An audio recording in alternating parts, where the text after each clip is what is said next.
sky. Well, you cry out and you don't know why. Come on now, let your feet fly.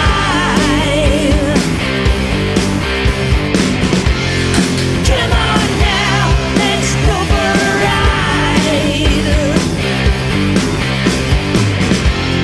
Come on now, let your feet fly. Oh, let it fly. Come on, come on. You say you got a plan. Take me by the hand. All right. Hey, everybody. Welcome back to the Red Couch. We're actually on the Red Couch instead of hiding out in our secret tiki Lounge. Although we do love that. Yeah, we love both. We Yeah. love both, yes. We like to be home on the couch, and it's a rainy day, night. But Night. so it's nice to be on the couch. We love that tiki, Johnny. Anyways, we're hanging out with Mr. Pat Axe is here. Hello. Hello. Say Pat. Pat's got a great band. You saw the band at the Brighton. Daily Herald, I saw him, what, 2 weeks It's ago? the Evening Herald. Oh, Evening Herald, sorry. Two weeks ago or something? Yeah, it was, Bonnie and I were screaming Yeah. stoked on it. yeah, we played the Brighton, well, we just played last Friday at Carnegie, but the week before, it was Saturday night, and we played Brighton, so whatever the day was on that Saturday night, Yeah. would have been the first or the 30th or 31st or something. Okay. No, it wasn't Halloween, it was the day after Halloween. Right on. That's right. Yeah. That's when you saw So us. good. Well, that It was a Saturday night, yeah, because Halloween was the Friday night. Yeah. That's It right. was so good. It was so fun, man. You guys are so tight. What's your singer's name? Heidi Morgan. Oh my God, What a powerhouse. dude. I know. I told her, come, sit on the couch. But maybe we need to get you guys to go to our secret tiki bar and play live. Yeah, we get- that'd be marvelous. Because I love it. she is wicked, man. When Well- she was doing those jaw play, well, she did a whole bunch of songs. Right, every song you guys wrote played. Yeah, just well, killed me. she's the focus of the group, and this is the first band I've been in probably in a long time that probably about 20 years where I haven't sang. I can just focus on the guitar, and it's just like, oh yes, thank God. And so I got Heidi in the band, who's like incredible. Incredible. And I got Paul, my buddy Paul Lund, him and I have been playing together for about 5 or 6 years, like steadily. And he's got a wonderful voice, really warm voice, and he sings a lot of blues. So I just want to play the guitar. I got what is called a unique voice, and it's like when we're live on stage and we're doing songs, I'll sing high harmonies and stuff like that. But they're very confident. We have a bass player now named June, who's a great singer himself. So it's like, the three of them make a perfect chord. One takes the first, and one takes the third, one takes the fifth. Boom. It's a Yeah, funny thing, right? It's yeah. way different playing guitar and singing. Yeah. Way different game.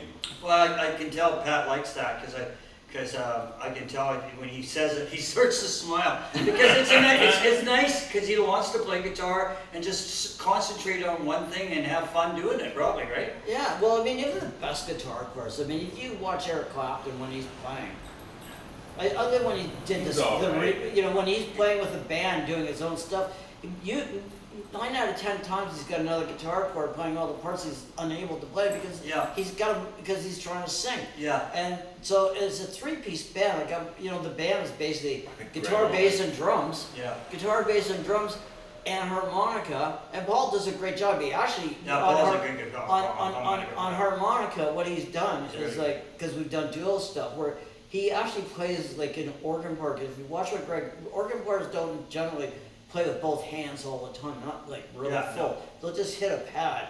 Yeah. So that's what Paul's doing a lot of times when he's playing chords, and he's not singing. He'll just be pumping the pad. So and we both love the Allman Brothers. So when you're learning stuff or working on stuff, you kind of have to convey concepts. And I remember saying to him, I go, just play Greg Allman's left hand.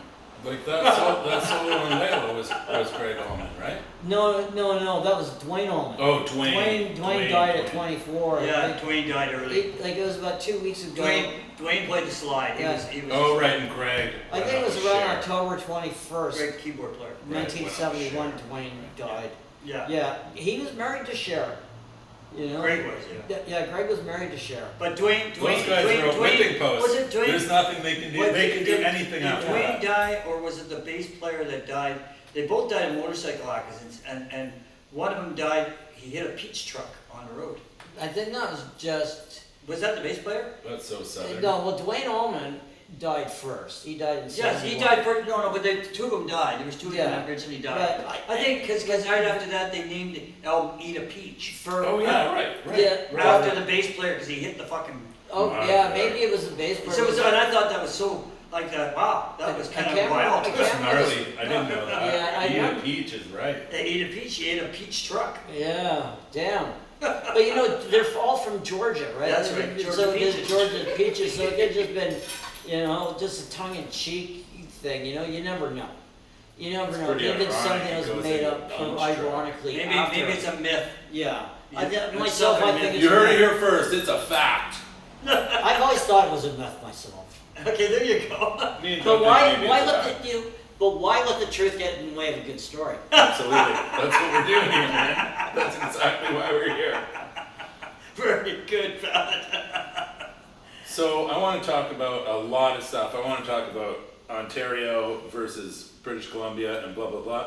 But really, I wouldn't mind hearing you guys play a tune together. Okay. Would you guys like to hear Izzy Dakota Jones play a song? Yes, I do. Yeah, with Mr. Pat Axe. Let's do it. Let's hear one So you song. want to do that Hello Blues we just played? Yes, let's do it. Okay. They probably didn't practice. This is just right Oh, off the this is cuff. right off the cuff. Yeah. These guys. I kind of wow. showed them the parameters of it a bit earlier. So This is how pro these guys are. yeah, here's a little tune I wrote. I don't remember when. It can't. One of my songs I always have. 1932, right? Yeah. I always On have. a boxcar. I always have bits and pieces of music, and I connect the dots sometimes when I find a good little hook. And this is a good little tune, I think. And it goes like this. It's in G if you're dancing. Thank you, all for Bonnie, the you're dancing. for the sing. Okay, key of G. Got it. Hello blues, you just follow me in my room. Hello blues, you just follow me in my room. Just when I'm feeling blue, with my old friends blues. I feel so down, I don't know which way to turn.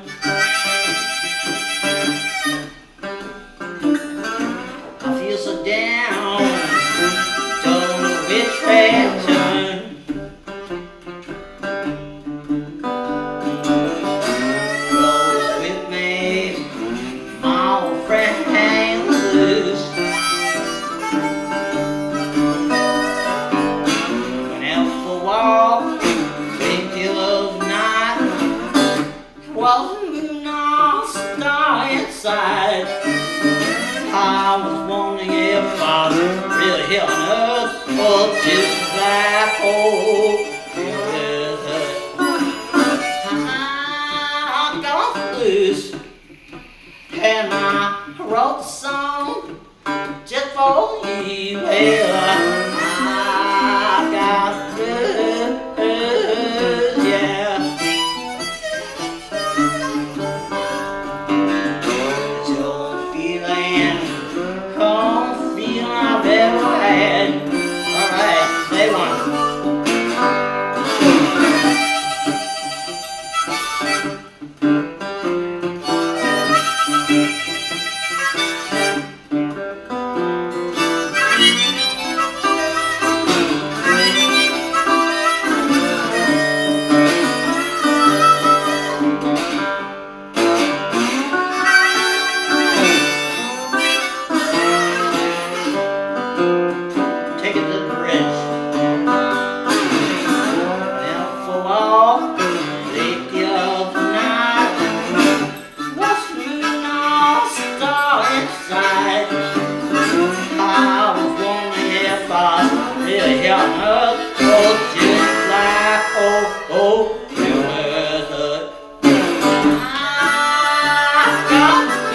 blues.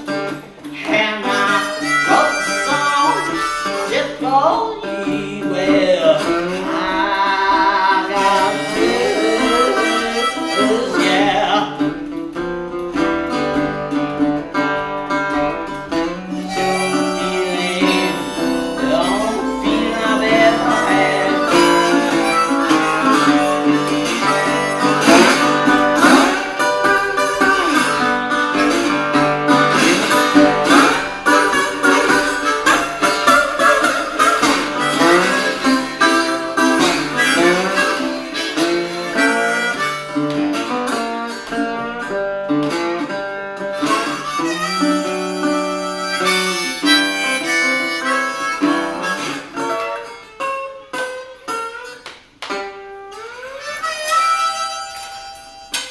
All right. That was sweet, man. Thank you. All right. All right. Thank you both, actually. So how long have you been, when did you start playing the dobro? Well, I've always had, ever since I picked up guitar, I've always had a fascination with slide. Had an ear for it. Yeah. I mean, I grew up in the era, you know, I was born in 55, so I heard all the Beatles stuff.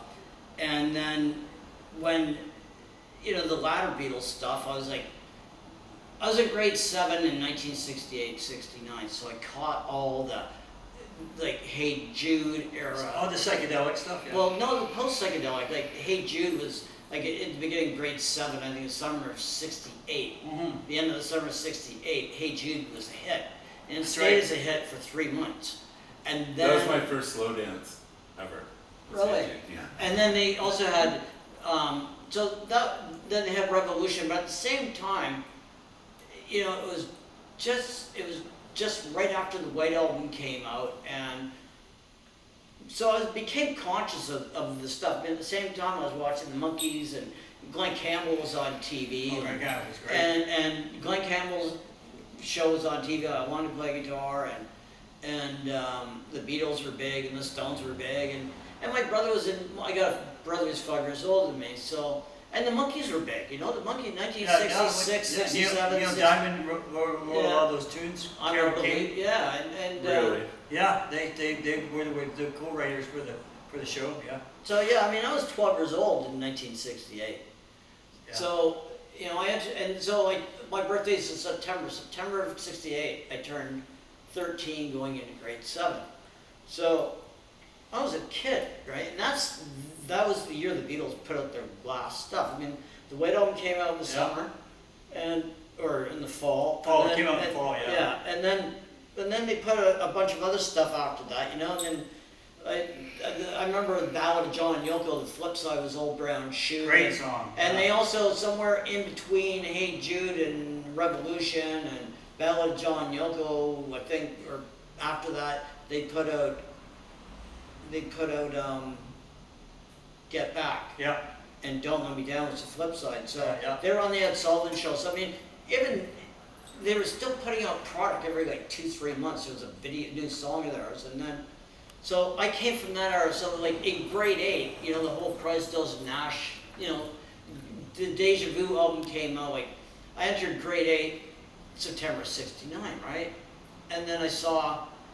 You know, then the Deja Vu album, the Christ Stills Nash and Young album came out, that whole beginning of the singer, songwriter, folk era. And my brother took me to see the band at Massey Hall. Ooh. The band at Massey Hall. I was 14 years old in January, I think it was January or February. How much was the tickets? Yeah. $3?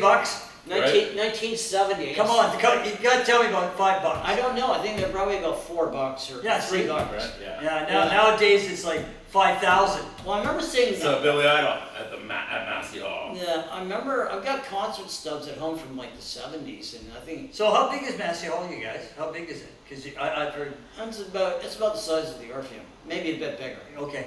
It's You really know, nice. basically building. they're like sister theaters, you know. It Yeah, looks, they it are. looks beautiful though, man. But Massey Hall, I mean, I seen Cat Stevens there, saw Roy Buchanan there, Oh, Roy Buchanan. saw Tower Power. Oh, really good. Funk man. Did I say Cat Stevens? Yeah. Saw Santana. Oh, wow. 1975. May of 75, Peter Frampton was his opening act. He did that whole Comes Alive album. Because And but I saw the band there, and when I saw the band, my brother told me years later, Laura Nero was the opening act for the band. Oh, wow. And she's the one who wrote, in case people don't know who Laura Nero is, look her up. She wrote the song that Three Dog Night had a huge hit with, called Eli's Coming. Yeah, Eli's Coming, yeah. Hi, dear heart, girl. Yeah, that's a great song. A very soulful song. Yeah. And who did you start jamming with out there? And Like you then, lived in Toronto, I guess? I was born and raised. You know, I was born in St. Mike's Hospital, just a block away from Maple Leaf Gardens. So you're born to play music. Yeah. Pat, come on. You're crawling out and you're going like, yeah, I'm gonna be there Just next. crawling across the street with your Yeah. GoPro. So, but you know, I was lucky. You know, I grew up in the best era, right? I mean, Yeah, you did. know, I Yeah, grew up. that's I good grew up. And the first 15 years of my life, I spent as a kid in the suburbs and Downsview, right? And there wasn't a big development going on, so the Don River still wasn't a cesspool, and you and you know you could. And there was a big rec center, what you call a rec center now, but it was a big Y.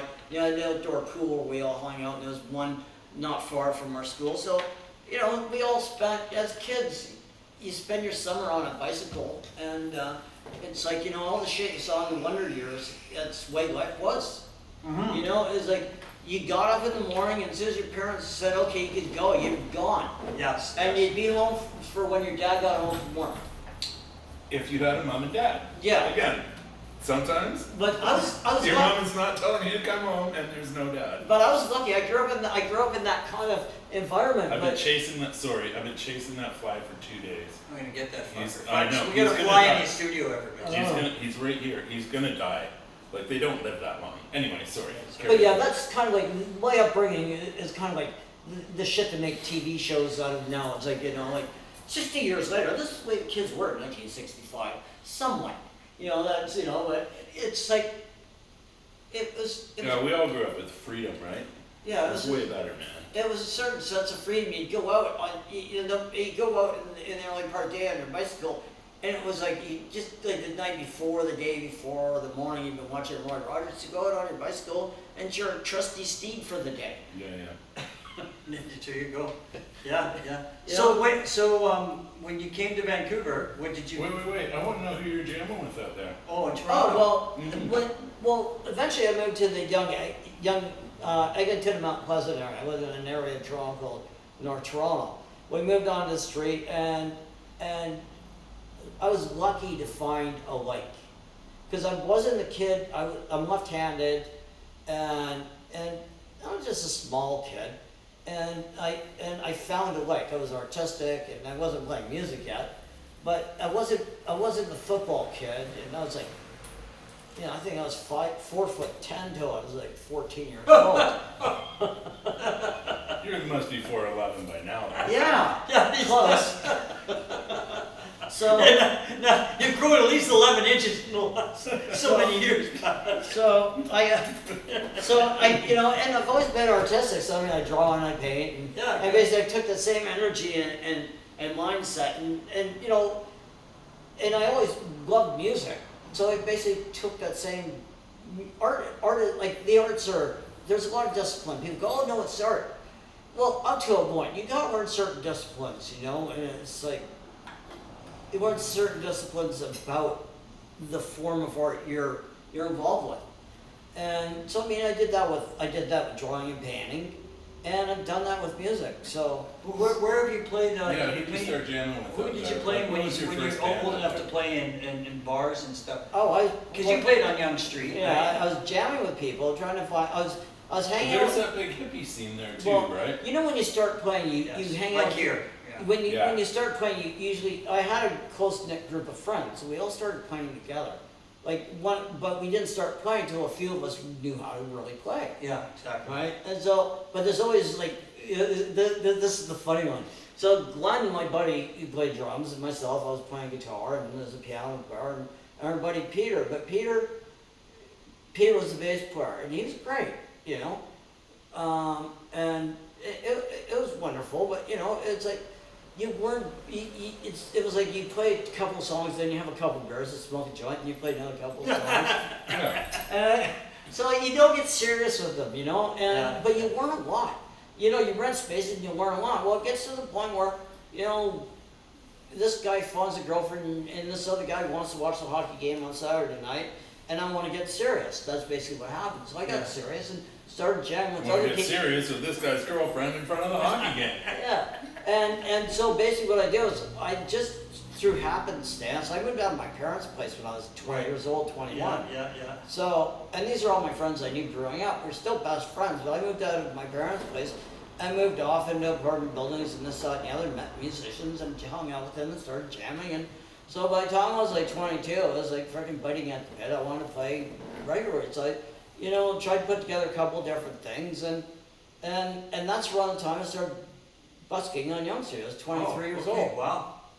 And then and then I got traction, and then I met people, and then I started hanging out with my friends again, and you know, they held me down. That's when Young Street was wild too, right? Yeah, and then they kind of, so I hung out with my friends again, we jammed, and I knew nothing was ever going to materialize, but they're great friends to hang out and jam with. Sure, dude. You know, well, we all grew up listening to the same shit. Robert Trower, Jimi Hendrix, Pink Floyd, Santana. So there's a lot of that in us, and I already understood music, and I'd been studying music for a couple of years by that point in time, and so we jam occasionally, but we knew it would never be nothing more than kind of a Social thing. yeah. And then when did you make the move to the coast? Well, somebody said, here, check out this. I think it was column 165 or 365 in the Toronto Star, and there was a column for musicians in the Toronto Star. So I found this ad, reggae, or it was either, reggae band looking for a guitar player. So I asked my buddy, I said, who was hanging out with John, who'd been playing guitar for a while longer than me, but we're the same age, we knew each other since grade 8. And he's going, call him. So I went to the audition, and they threw everything they could at me. Everything. Give me the night. So they had a rhythm guitar. This would be like mid-70s? No, this was like 1981. Okay, okay. Yeah. So like, We shot ahead. yeah. We so shot that's ahead like to the Peter block. Tosh, Gregory Isaacs. Yeah, and we were making playing reggae Bob at the Marley, time. and but what we're doing, and what really, like the singer's name was Danny Cohen, and the drummer's name was John Lemon, both Jamaican, and Robbie, I can't remember Robbie's last name. Did you ever run into any of the Hearst brothers? They all played reggae out there around that I time. probably did. And then, so I basically, they threw everything they could at me. I remember we did Give Me the Night, You Want to Be Starting Something, Cupid, Just the Two of Us, and a bunch of other songs on Broadway and Under the Boardwalk. Like, they were just playing, like, just reggae standards. What a lot of the reggae bands did, and they played a lot of, like, standards. And they just played them Reggae. Reggae them up. And I'd already been playing, as a guitar player, you learn I certain love that. forms of music. So I was quite versed in blues by that point. in That was a time. big thing in Jamaica too, is those reggae bands they take the pop songs and just twist them Yeah. and turn them into dance hall or turn Well, them into reggae. you'd be very surprised to understand there's so many similarities. Like if you listen to like good country music, like the shit that came out of Memphis, right? And you listen to reggae music, it's all the same scales, all the same chord progressions. You know, variations. Reggae is a bit more minimalistic, but reggae is not a pure form. It's like the Memphis. I love it so much. The Memphis stuff is like it's country with fused with a bit of blues, and reggae is kind of like ska's kind of like jazz and blues with the real fast upbeat in it. Mm-hmm. And reggae is kind of And flipped, right? Like the guitar is holding the Yeah, rhythm, playing it on E and the knob. the bass is the lead instrument. That's Yeah. why I think the police are so big. well, ska has a lot of trombone They and figured that saxophone. in A it, lot of right? blonde man stuff, right? Yeah. But so you got reggae, right? Came after rock steady, but reggae is kind of like it wasn't a pure form, so they get away with stuff. So it's like if you listen to the original Bob Marley and the Wailers album, "Catch a Fire," I think it is, and there's a documentary on the making of that album, and there's a frickin' what's his name? Not Carl Perkins. Wayne Perkins is playing slide guitar on Stir It Up. Wayne Perkins plays on Torn and Frayed on Exile on Main Street. He's just pedal steel player on that. That's dope. I guess because Keith was living down there. And Yeah. those guys recorded down there and all that. Well, it's that whole era of, like, you know, Cher, Dude. you know? Yeah. Mhm. And Clapton. Yeah. All them, like you said, Yeah. Stones, Clapton, everybody. That's cool, right? Yeah, I mean, I got super serious about music probably, you know, like I said, early 74 or whatever. And it's like the bands that I was listening to were like Elvin Bishop and Eric Clapton. Oh yeah, cool stuff. The Faces when Ronnie Wood was in the band, right? I loved Ronnie Wood's Faces, period. They were like a 3-ring circus. I saw them. And, Where'd you see them in Toronto? Yeah, I saw them after Ronnie Lane left the band, but they were great. The last big tour they did in 74. Yeah. 74 is an amazing year for concerts. I saw Elton John, I saw Johnny Winter, Love Johnny Winter. you know. Johnny's one of my favorite.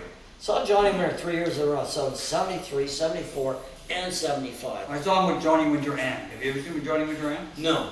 That was unreal. I saw him still live in Wall Tour in 73. Yeah. And then I saw the Saints and Sinners tour Mm-hmm. the following year. And then I saw him in Buffalo summer 75. And it was great. We talk about Johnny Winter so much. This should be the Johnny Winter show. Well, you know what? I Johnny know. Winters is not in the Rock and Roll Hall of Fame. You know that? What? He's not in there. Well, can I tell you a little Johnny Winter story? Shaka Khan's in there. I opened up for Edgar. Edgar's not in there either. That's insane. Well, I find that really depressing. That's disheartening, man. Yeah, How are we ever gonna get in there? I don't know. So you want to hear my... Johnny Winter story? Yeah. Yes, So- of course we do. So it's like, as a kid, you know, you hear stuff and you go, I want to hear more of that. Yeah. Right? So what happened was I discovered,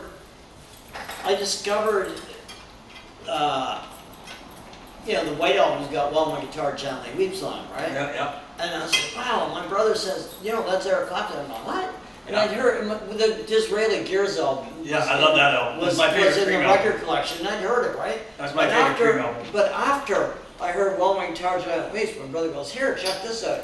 So at the same time, we had, the music that was in our living room was like, you know, Cheap Thrills and Oh, I love and a that couple of record. Doors album like Soft Parade. Yeah. I put on Soft Parade regularly. But after I discovered Eric Clapton's guitar and discovered Disraeli Gears, I was like fixed. Yeah. And it was like, It's a great album. it was like It's one of those- you hear something that just sounds familiar. It's one of those albums that, you know what? You know what they say, what would be one of your 5 albums that you would like to hear on a desert island? Oh, Disraeli That would Gears. just Gears be one of them. And then Okay. so We should start figuring that out with people. What? Okay, 5 records. You have to come back to the story. What 5 records are you taking? Beatles Let It Be, Yeah, good album, yeah. Johnny Winter's first Columbia album, Oh yes, I love that one, yeah. Almra's at the Fillmore. Oh, yeah, yes. yeah, yes. I love that record. Yeah, that's a great album too. Live Peace. John Lennon Live Peace. Yeah, okay, That's a fucking brilliant album. yeah. And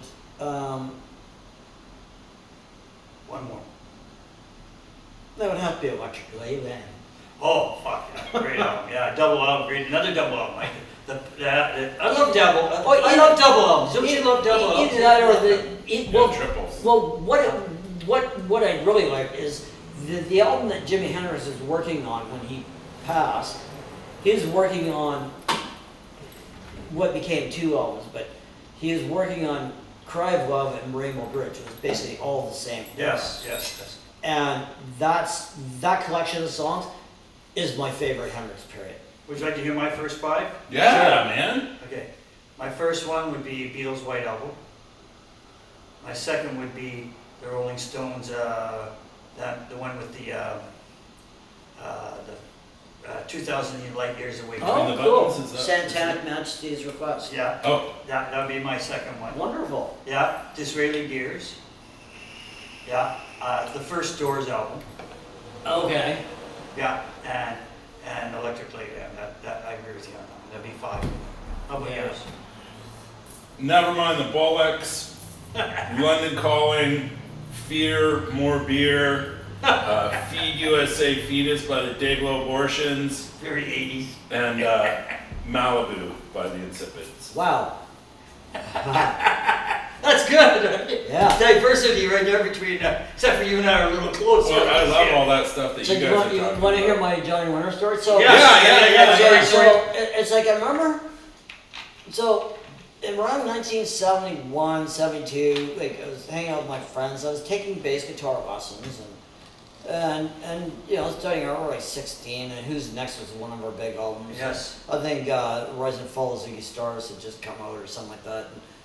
And I I heard Johnny Winter but I remember I got the album Roadwork. And this is I was 16. Oh yeah, that's Igor Winters, yeah. But there was a song on it. It was a double live album. Yes. I think it was recorded at the Apollo Theater, if I'm not mistaken. No, it's at different ones. Yeah, it's at different places. Okay. And Johnny Winter gets called out on stage. He goes, Yes. people keep asking me, where's my brother? And the crowd goes fucking crazy. And he comes out and does Rock and Roll Hoochie Coo.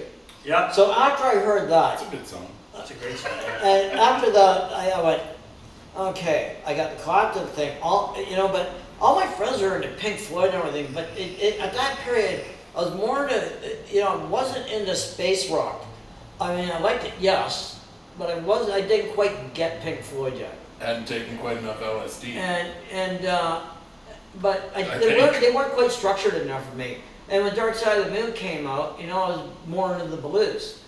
And it was right after I heard the Roadwork album, and I saw that tour. and then when I heard Roadwork, I heard Johnny I heard his voice, and went, that's it. So I already had the Beatles. George Harrison was my favorite musician of all time by then, and then Clapton, and then when I heard Johnny Winter, it was like, because I'd already, it's like I was already heard Derek and the Dominoes, the Layla album. Yeah, they all make good albums. And then I discovered Johnny Winter, but I mean I'd heard him before, right?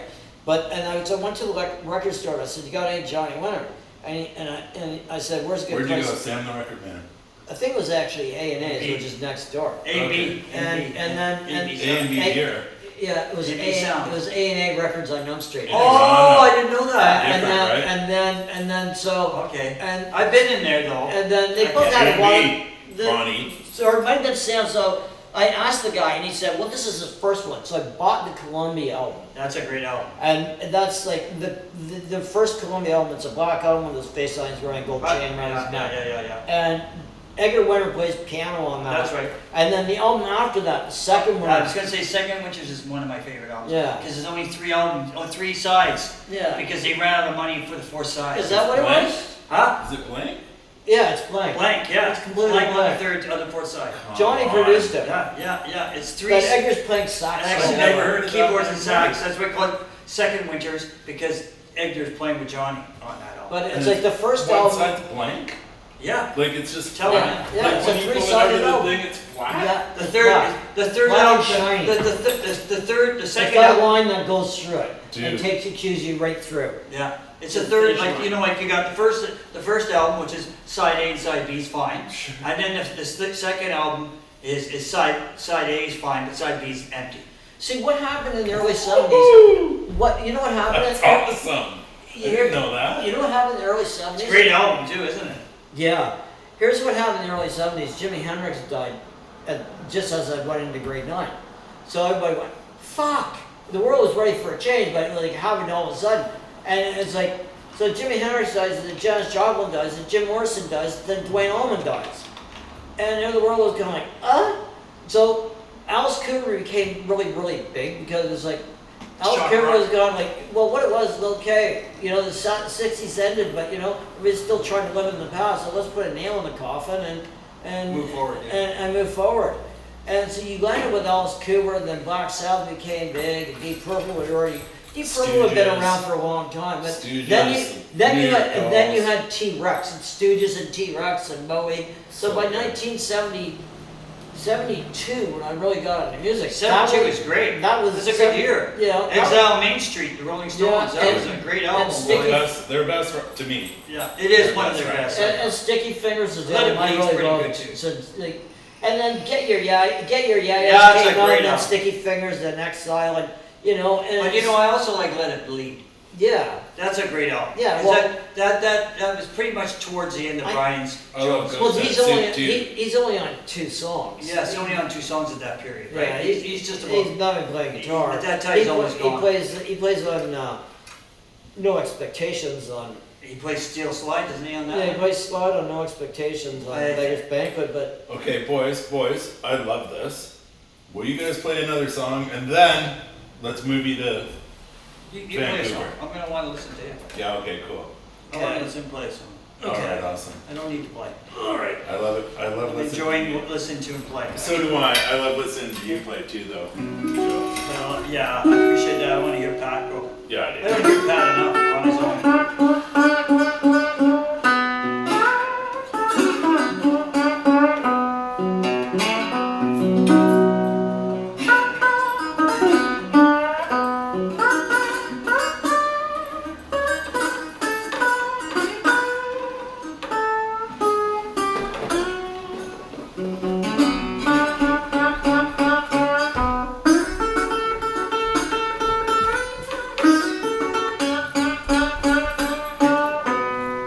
damn right off the blues I'm gonna sing for you. Damn right off the blues gonna sing for you. Well, the blues ain't nothing but a good man feeling down. Damn right off the blues I'm gonna sing 'em for you. My daddy said to me, work hard, things come. Worked hard all my life, got no help from no one, no, no. Oh, no. Damn right on blues, I'm gonna sing 'em for you. Don't feel I belong, don't feel I go home. This feel's gone down, feeling so alone. Damn, right on blues, ooh, baby. Damn, right on blues, I'm gonna sing 'em for you.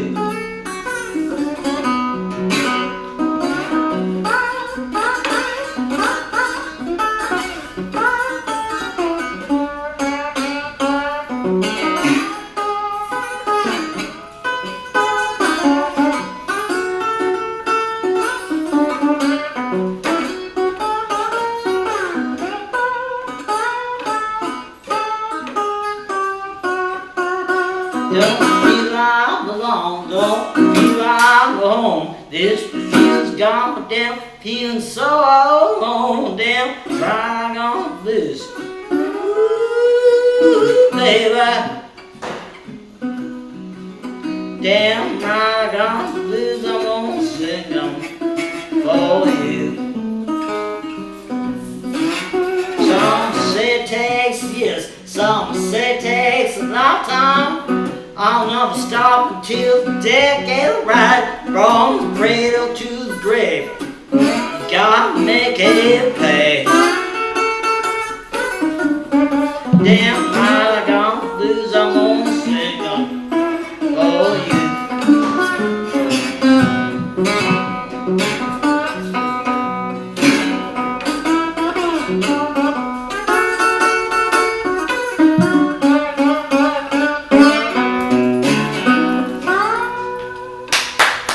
Yeah, all right. I like that. I got Thank you. another, so I got you another. I don't know where you're at. You know, that's one of those ones that. That's so traditional. Okay, It's so cool, right? That's so cool. I So grew- before we get to Vancouver, where did you decide that you're like gonna go crazy with slide rather than just straight strum or you know? It was, well, it just, it sang to me. I was at the perfect age when I saw the movie Let It Be, and John Lennon played slide Yeah. on For You Blues, but yet I'd heard it on some of the Beatles stuff, Mhm. and I just liked the sound of slide because it was so smooth and so minimal. So and, soulful too. And then when George Harrison started doing it, like on My Sweet Lord, and I heard Duane Allman, I started connecting all the dots and figured out what it was, and I could always get a good noise out of guitar, right? But for somebody who didn't understand a lot about it, like as a 16-year-old kid, I could always pick out notes. I could always find a melody. I've always been really good at melody, so I could find a melody. So I'd find like something like, I learned how to play basic things like Dwayne Allman type things like dun dun dun dun dun dun dun dun dun dun dun, but you play it as a single note like a trumpet with the slide. Those are the Doors too. Right? Or lines like, or it's like da da da da da da da da. Yeah. Right? Yeah. Or just all like it's 4-note lines, something you can play over and over and over again, Yeah. right? Dun da da da da da da da. So you go dun da da da da da, do that on bass on guitar. I go da da da da da da da. So I learned all these little tricks, and so I just came easy to me. I had an ear for it. That's cool. Because I had an ear for picking out melody, and I had a feel for being able to pick out notes because I'd already played bass. Did you know like when the Beatles were doing Let It Be, the album, that the reason why that when you said you saw John playing that in your blues, right? Mm-hmm. And George Harrison there's a clip on the Get Back movie where George is talking to Paul and John, and he's telling them that he just finished listening to the Black Magic Woman album, Fleetwood Mac. Yeah. And he was really enthralled by watching Peter Green play, and he also watched Savoy Brown play, and he was hanging out at the time with Keith Richards and Eric Clapton. But so he loved it. He loved the way where the blues was. Yeah. Turning out that British blues rock was getting really groovy and really heavier and funkier. Yeah. And so that's why they started going, yeah, we like that too. Paul goes, yeah, I like where this is going. If you listen to Get Back, the song Get Back, it's kind of bluesy Yeah, rock. It's not No, a heavy the whole tune. album is. But you know what it is? At the same time the Beatles are breaking up, because the summer of '69. They broke up. But so on and so forth. They divorced. But after when the Beatles are splitting up, through like whatever, and I think it was like after the Beatles had split up. So like I think in the spring of 1970, Yeah. everybody went in separate ways. Everybody was doing things. Like Well, they weren't. That was just a flavor. That was just a flavor in the air. Like all bands were doing that. But you know what? They didn't really break up, because what happened is John quit. Right? John quit the Yeah. band. What he said was, I divorced myself from playing with the Beatles. Well, he didn't quit. So when he went to his Oh, solo, he didn't break up the band. He No. said he's not playing with them. Is that I'm what not he playing. said? Yeah. So Right. the three Beatles finished off Abbey Road, not him, and that's Abbey Road. what that's in the story. So no, I've actually seen all the stuff. What it was, they all got back together again. My son- And they finished the Abbey Road album. No, except for John. John wasn't there. No, he was there. He played on a few things. But he got in a car accident. He was in the hospital. So he was like incapacitated. So it was like after that, he came and he finished up the album with them, and he said, just keep it quiet. He goes, the band's broken up, right? He goes, the band's broken up. So he played the concert. Then a couple weeks later, the Abbey Road album came out. He said, keep it quiet because we still have product to put out. You got to remember, the song "Let It Be" hadn't been released yet. "Let It Be," the single, came out in 1970. But you know what the thing is too, is that they're like, they never broke up really, because when you get down to it, George played on John's album. Yeah, Ringo they're played still on friends. Yeah, it was it, and Paul played on with Ringo on his album. So they always played together.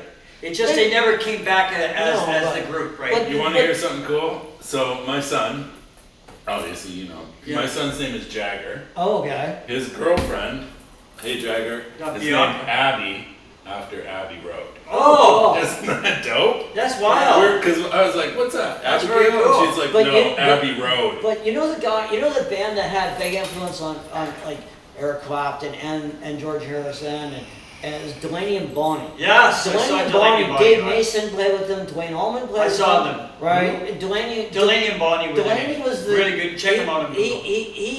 Delaney. You'd like them. And that's where I heard blues. Carl Rattle, who's the bass player with Eric Clapton on Derek and the Dominoes and Yeah. through the '70s, and Delaney and Bonnie are good. also Bobby. Bobby Keys. Bobby Whitlock, who's a piano player, Yeah. organ player on on the Light album, and he co-wrote a lot of those songs, like Keep On Growing, you can hear his voice in there. And he played with Delaney and Bonnie. And that whole band, the whole band, basically, It's a really good band. You're like- so all those guys toured. When George Harrison was doing his album, he had Eric Clapton, Klaus Foreman, Yeah. Bobby Whitlock playing organ, and I think he had Alan White. No, don't know if might have had Keltner on drums, Yeah. and or Jim Gordon was on a I bunch of saw- stuff. Jim Gordon was on. These I guys will tell saw, us I if you're saw, right. I saw Delaney and Bonnie Wow. live with, they opened up, you know what they opened up for?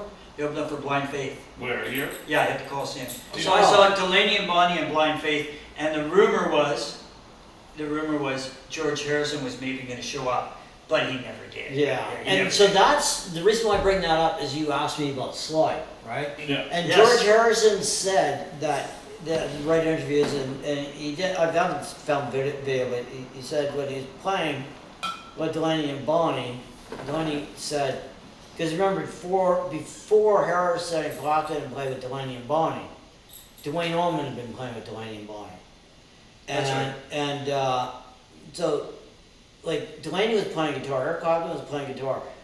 And some nights Dave Mason was there. So you have to separate them. So Delaney said, George, play Slide. So that was the beginning of George's Slide playing. He's a wicked player. It's like, Anyway, those guys, but, That was the birth of my Slide playing. right, okay. Listening to that And then style. how'd you end up here? Had to end up in Vancouver. Well, 1993, I was in Toronto. I just turned 38 years I want to old. know about you. People can look at Wikipedia for those Beatles. So, have you guys heard of the Beatles? I don't know. Anyway. So yeah, I wound up moving to Vancouver in '93 for family reasons. It wasn't like, hey Pat, want to move to Vancouver? It's like, it would have been like, fuck no. It's like I grew up in Toronto. I had friends. I was part of the scene. I knew everybody. Well, it was a family situation, and we'll leave it at that. People who know me know why. So I came out here, and then after a few years, I tried my damnedest to leave, and then it happened a bunch of times, and I wound up stuck, and then I decided to stay. yeah. And after numerous years, and so. We're not trying to leave, are we, Joe? No. So I met. I grew up here. I didn't leave. No. After you've lived in a place 7 years, you might as well call it home. 'Cause Yes, you know. Sure. Yeah. And you know what? And you've done well, Pat, in Vancouver. I've been here I mean, 40 years. Pat, a lot of people know who you are, right? Yeah. The For musician sure. circuit know Yeah. who you are. So, you've been around and And who did you start playing with when you showed up here? Well, I started playing. Oh shoot! I basically lied low. I got here. It was like 32 years ago, October 28th. I landed in Vancouver. So I basically lied low until spring. Then I went to a few jams, met a few people, and lo and behold, I went to a jam at the Yale, Oof. and Jack Levin was running it. Rest in peace. And then I went The to, Yale. The Yale. and I was standing there. I was watching the stage, and all of a sudden I hear David Cox come to the stage, and I'm going, holy shit! There can't be more than one David Cox, and because back when I was in grade 10 in 1971, I met this English cat from Manchester, who his name was David Cox, and I said, what are the chances? So I stuck around and listened to him play, and then after he came on stage, they said, are you David Cox who went to Council Franklin? Hey, how you doing? So we had some beers, and we went from there, went down to Hotel California, which is down the street, or the Blackstone at one point. the Howard Johnson is now. Now, yeah. And Nothing now. so Almost something. So I started meeting It people. will be. Started meeting people around then, and then I looked through the Georgia Strait and saw an ad I jammed around, hung around, and whatever, and for 6 months, and then I started bumping into people and jammed with them here and there, and then I saw an ad, somebody needed a guitar player, so I went to this audition, and lo and behold, it was an old friend of mine who I knew in Toronto. So I bumped into David Cox, so I bumped into him in pubs here and there. And then I bumped into a friend of mine, Tim, and when I went to this audition, and so I worked with a gentleman named Tim Rowland, who's no longer with us, may rest in peace, and a woman named Heather McKenzie, and we what the hell were we called?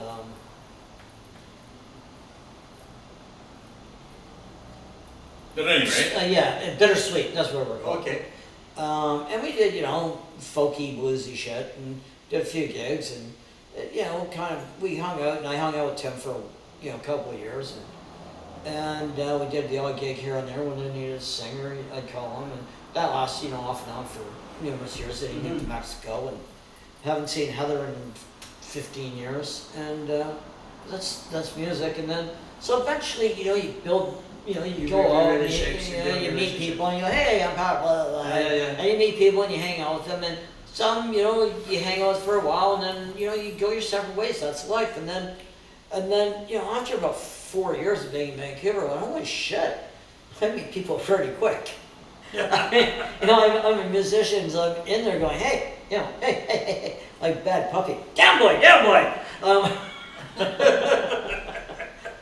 But it's never to the point, it's never, it's never to the point where it's like I try not to be past, because it's like it takes a lot, when you're around people you're comfortable with, you ask questions, but if you're in a room and you're the only person in the room, and that's where I've been numerous times, you're the only person in the room, so you kind of sit there and you kind of like observe. So over the years, people think I'm being a snob or being, uncommunicative. No, I'm just kind of absorbing the room. I'll go to the Legion, right, and they're all friends of mine, and I'll sit, I'll walk around there and listen to different viewpoints of the sound, and it's different areas of the room. It's going to sound different, and so you find a spot. Sometimes, I'm more reserved than I am Outgoing. Yeah. I think you're probably more like you're probably when you're on stage you're more of a you're more expressive and more out there. Yeah, I'm not. So when you get off the stage, can I make an observation? Yeah. So what I think when you get off the stage, you become more of an introvert because you just put yourself out there, and then you need to pull back and relax, right? Yeah. Do you think that's part of it? I think a lot of musicians are like that. You're like that. I am like that. I Well, won't talk to people after I come I off. played at a place called. Or often before, like you'll just be lurking. Yeah. Like, hey Joe, like obviously you're cool and we're homies and everything. Well, yeah, but I'm like also Pat. think you I'd need rather time. You lay need back. to be alone, right? I'd rather lay back and observe the where I am, because you could be more outgoing, but that doesn't you yourself when you're out on the stage a lot, as you know too. You're giving out a lot of energy, Well, right? ever since I've been playing professionally, since like regularly since about '82, Yeah. I'm always the one the management always zeroes in on. They'll come up to me. I would be the person who books the banner, and they'll come up and go, "Hey, how you doing?" Yeah, they start talking to you. So it's like, so I know what I'm doing. Yeah, when I'm yeah, up yeah. there. Yeah. But I'm also an idiot magnet, and I don't mean that. I don't mean it personally to anybody who thinks I'm referring to them. Take it as you want. But I'm like, people come up to me and it's like, thank you for the compliment, I appreciate it, now let me go. Or what my new trick is, and it's like, I did this in the last couple of gigs, where it's like, I finish playing, I walk out the door. I find a straight path to the door, and people go, hey, can I talk to you? No, you don't want to talk to me right now. And how'd you link up with these Because I'm a guys jello who went head. down? I'm a jello head. I'm like, the brain's kind of going. So he wants How'd you to. link up with these guys you're jamming with now? Well, Paul the harmonica player, Yeah, great harmonica player, by the way. Paul, you're great. I love you and, playing. and Steve, Silent Steve on drums, Yeah. and I like that name. Silent Steve. it's been bass players are cast. Drummers should be silent. It takes a while to find the whole working unit. Yeah. And through a friend of mine, I met Heidi. She's And awesome. She's an incredible singer. She's incredible. And I got to the point, so that's how we met Heidi, and Heidi liked us, and we said, hey, you want to do something with us? And Heidi said, yeah. We said, yes. So it's like, it's, Speaking of cheap thrills, We're trying to make headlines. You guys did me and Bobby McGee that night. Yes. Yeah. That gave me chills, man. She's so good. I mean, you're all great. She's a monster. oh yeah. I mean, I'd love to get out an acoustic. If I'm playing on a larger stage or something, I got the time, grab a different instrument. Yeah. Sure. But there's a lot of gear, so I usually bring 2 guitars and a crate for my amp to sit on, and all sorts of stuff. So plugging another guitar, it can be a real challenge. In a small place like And that, too. yeah, but The Brighton. yeah, it was great, and so we all have something in common. Now we're fine tuning it, and we just played the past 7 weeks in a row. Wow. Nice. So, nobody does that. Nobody does that anymore. But at the same time, it's like I'm used to playing 6 nights a week. Yeah, like you used to do, yeah. So in 1982, 1981, it was already past the heyday. The heyday, what happened was disco came in and destroyed a lot of stuff for bands. And the guys who are 5 years older than me, who've been playing all the bars since the late 60s, early 70s, and established the scene, got a lot of their workload cut down. Mm-hmm. So they went from playing 6 nights a week to playing 2 nights if they're lucky, and working at long ways. The backlash from disco made everything awesome for me and all my friends. Well, yeah, it basically. Punk rock. Woo! But- Nobody wants it. Let's go. But what happened was punk rock and disco happened simultaneously. They both, punk happened in England earlier, but punk kind of exploded, punk and the whole new wave movement really exploded around 78 in North America. And it changed the whole club circuit too. A lot of it became 3 bands a night. So let me ask you, Yeah, rather than. where's three your sets band of- playing coming up next? Yeah. Let everybody know. We don't actually have anything lined up right now. Okay, so something's coming though. Well, we got a bunch of stuff in the works. We played about 10 different. You said you played 7 weeks in a row lately. Yeah, And what's the name of your band? we're called the Evening Herald. HAROLD. Herald. Named after an old friend of mine who was a very dear friend of Paul's, named Harold Haynes. Okay. He was a harmonica player, blues aficionado. And he was another guy I went to high school with. I went to high school with him and David Cox. And I reconnected with him in Vancouver in the mid-90s. Wow. And then Harold and I played music together, and I kept bumping into Paul here and there. And we connected, and There you go. and we've been playing together regularly for quite So some you got time now. you got gigs coming. We have a bunch of stuff, like I said, we just played about 10 different places. We know the L one is back, we kind of go through cycles. Yes. So now we're working on establishing some new rhythms, and just Heidi's got a couple of things, I knew I had a couple of things. I got a songwriters workshop, showcase out at the Brewing Company at Port Moody Right on. the 30th. Poor Cool. Moody's hopping right now. So I've got that going, and it's basically November, and we didn't have anything. We went, okay, well, we got that, right? We kind of I don't think we even talked about it. We kind of just knew. We had all these gigs lined up, right? And we had 8 gigs lined up, 8 or 9 gigs. I mean, it's that kind of thing. And then we had 2 weeks off, and then we went 7 weeks in a row. Right on. And Good we stuff. we went, and even during the middle of the 7 weeks, or the beginning of 7 weeks, we kind of in my head, I went, okay, let's do this and see where it goes. Yeah. I don't remember really having a conversation with all 5 of us, but Yeah. we kind of okay, this is good. Keep us in the loop. We'll keep everybody in the loop. When are you playing at the Princeton? Oh, I think December 5th. or We something, think it's December I 5th. think, and then I'm playing the Grandview Legion on the 13th of December. Both are going to be awesome. Yeah. Will you play us another song before? Yes, I was gonna say, will you before we play go one out more, of here? Pat, please? Sure. Yeah. Can I play an instrumental? Dude, That's what I want, yes. Go ahead. do whatever you want. Whatever you like. Honestly, anything you want. This is such a pleasure. I'm gonna do an instrumental called George, and it was written, I wrote it when I discovered open tunings. I discovered open G tuning around 1975. And I was sitting in my room, Right. and you know, you got a chord, right? So I was playing around with it. Didn't quite know exactly what I was doing, but it sounded good. So I took my guitar and put it open G, and I was banging away on it, sitting in my room. It was the third floor of the house, and my dad comes upstairs and goes, "Hey, time for dinner." French Canadian accent, but his name was George. My dad's name was George. So, but I was like basically trying to get that Ronnie Wood, George Harrison kind of thing going.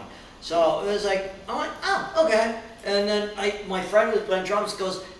He goes, give me something, right? So I got this little riff, and we used to jam this. And then I put my guitar in open G and we jam it. And it's called George. So it goes like a bit like this.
called George. Is that called George?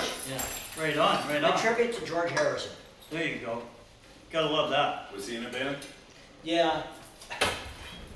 That was lovely, dude. That was great. Wait, hang on here. We want to thank Pat Axe for coming out today. Thank you. You know, that was fun. It was great talking to you, Pat, and we love everything you do. Well, thank you so much. Pat Axe, everybody, check his band out. Yeah, It's I a have really a good band. Spotify page, Pat Axe, bunch of my original songs. Peace out. We love every single one of you.